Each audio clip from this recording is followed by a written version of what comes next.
8 दिन।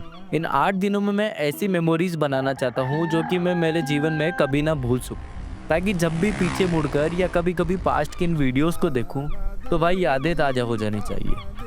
अब ट्राई तो करूँगा कि अपनी बेस्ट वीडियोस बनाऊँ, लेकिन मसला एक ही है, शर्म। इंट्रोवर्ट जो ठहरा भाई, मुझे लोगों के बीच अगर वीडियोस बनाने में शर्म आती है तो अपनी पूरी कोशिश करूँगा कि शर्म को तोड़ने की। लेकिन अगर नहीं हो पाया तो वॉइस ओवर तो है ही। जागो रे देखो रे दुनिया ये देखो रे ना ना ना ना ना ना ना ना ना ना ना ना ना ना ना। भारत की मिट्टी के हर कण कण में भगवान बसते हैं। हमने 4 धाम के बारे में तो सुना है, लेकिन 8 धाम? पिछले 8 दिनों में मैंने एक ऐसी यात्रा की है जो कि मेरी लाइफ की बहुत ही मेमोरेबल यात्रा थी। ओवरटेक केवल अत्यंत सावधानी पूर्वक और सुरक्षित स्थान पर ही करें। अब आप सोच रहे होंगे कि 8 धाम क्यों? देखिए, असली धाम वही है जहाँ मन को शांति मिले और भक्ति का अनुभव। मैंने इन 8 दिनों में 8 अलग अलग शक्ति और अवतार को महसूस किया है।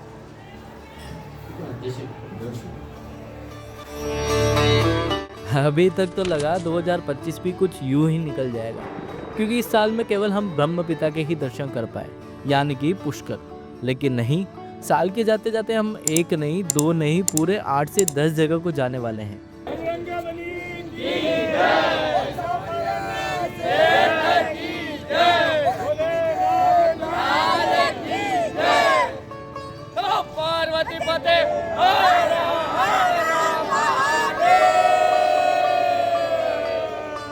अब ये सोचा तो नहीं था, लेकिन पता भी नहीं कि कैसे हो गया।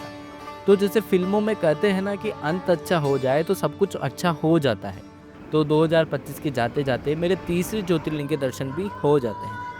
अब ये जर्नी मेरे लिए तो बिल्कुल नहीं है, क्योंकि इन सभी जगह पर पहली बार जा रहा हूँ।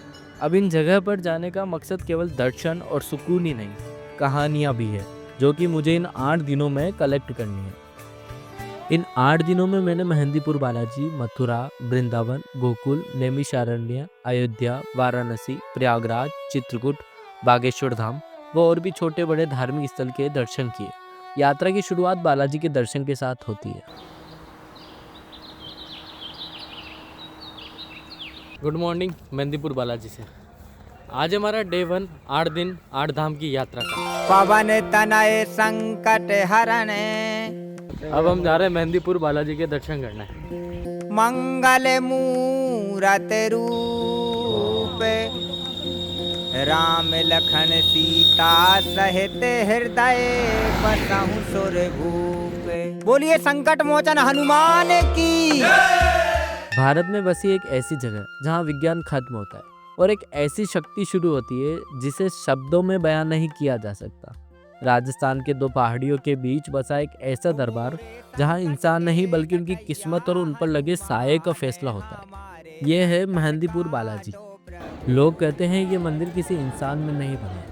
हजारों साल पहले ये पूरा इलाका घने जंगलों से घिरा हुआ था। तब यहाँ के एक महंत को एक सपना आया। उन्होंने देखा कि घने जंगलों के बीच 3 मूर्तियाँ खुद ब खुद प्रकट हुई है। लेकिन कहानी सिर्फ मूर्तियों की नहीं है, कहानी है उस दंड की जो कि यहाँ के कोतवाल देते हैं। कहते हैं जब तक दुनिया में बुराई रहेगी, बालाजी का ये दरबार उन्हें खत्म करने के लिए खुला रहे। यहाँ अर्जी लगती है और सुनवाई तुरंत होती है। लोग इसे डर कहते हैं, मैं इसे मर्यादा कहता हूँ। यहाँ के नियम अजीब लगते हैं। पीछे मुड़कर ना देखना, घर कुछ ना ले जाना, यहाँ तक कि किसी से बात ना करना। ये सिर्फ नियम नहीं, ये एक सुरक्षा चक्र है। जब आप प्रेतराज सरकार के दरबार में खड़े होते हैं तो आपको समझ आता है कि इंसान कितना छोटा है।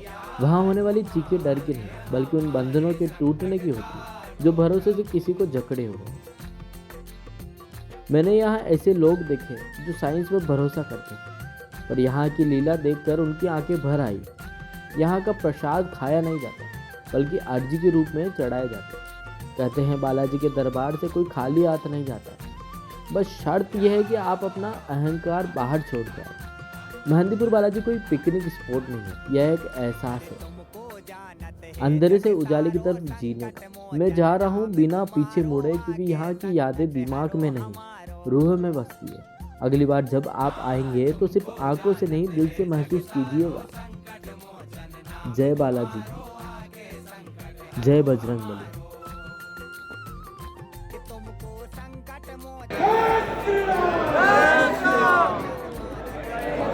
बोल सच्चे दरबार की, बोल बालाजी महाराज की, बोल प्रयागराज सरकार की, बोल भैरव बाबा की, बोल कोटला सरकार की, बोल समाधि वाले बाबा की।